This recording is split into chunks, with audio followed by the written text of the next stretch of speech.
भारत के ओडिशा राज्य के पुरी शहर में स्थित जगन्नाथ मंदिर का ध्वज हवा की विपरीत दिशा में लहराता है।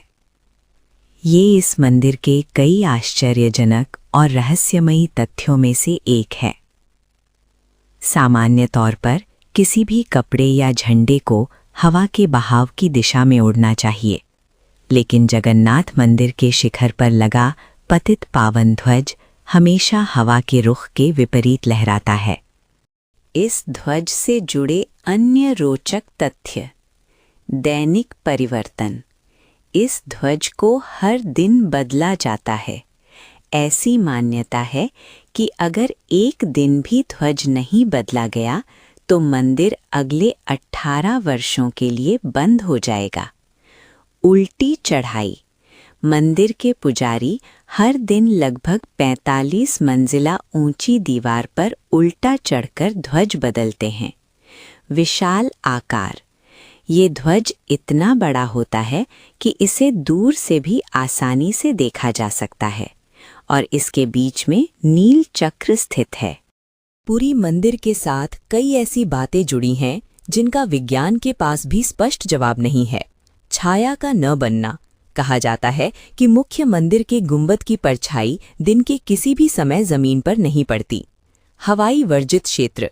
मंदिर के ऊपर से कोई पक्षी या हवाई जहाज उड़ते हुए नहीं देखा जाता। महाप्रसाद की रसोई। यहाँ दुनिया की सबसे बड़ी रसोई है। भोजन 7 मिट्टी के बर्तनों में एक के ऊपर एक रखकर पकाया जाता है। आश्चर्य की बात यह है कि सबसे ऊपर वाले बर्तन का खाना सबसे पहले पकता है। समुद्र की ध्वनि। मंदिर के मुख्य द्वार सिंह द्वार में कदम रखते ही समुद्र की लहरों की आवाज सुनाई देना बंद हो जाती है, जबकि बाहर निकलते ही वो फिर सुनाई देने लगती हैं। हवा का रुख। पुरी के समुद्री तट पर एक और प्राकृतिक घटना सामान्य से उल्टी होती है। सामान्यतः दिन में हवा समुद्र से जमीन की ओर और रात में जमीन से समुद्र की ओर चलती है, लेकिन पुरी में दिन के समय हवा जमीन से समुद्र की ओर चलती है। क्या आप जानते हैं, मंदिर की मूर्तियों के अंदर एक ब्रह्म पदार्थ होता है जिसे पुरानी मूर्ति से नई मूर्ति में स्थानांतरित किया जाता है। उस समय पूरे पुरी शहर की बिजली काट दी जाती है और पुजारी की आंखों पर पट्टी बांध दी जाती है।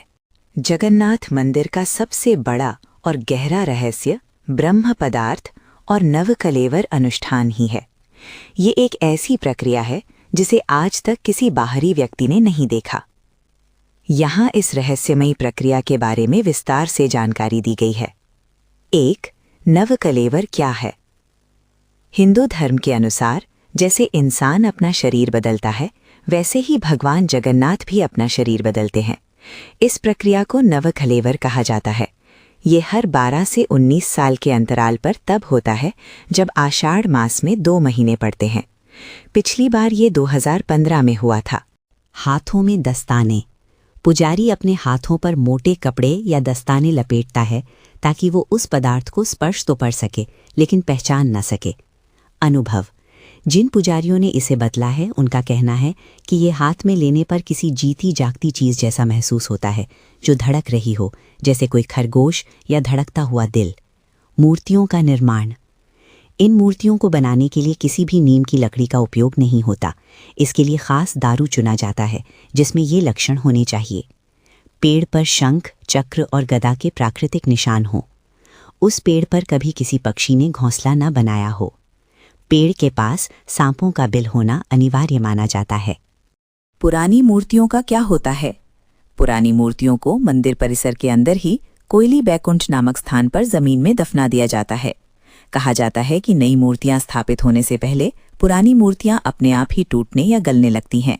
एक और रोचक बात, मान्यता है कि यदि कोई भी व्यक्ति ब्रह्म पदार्थ को देख ले तो उसकी तत्काल मृत्यु हो सकती है।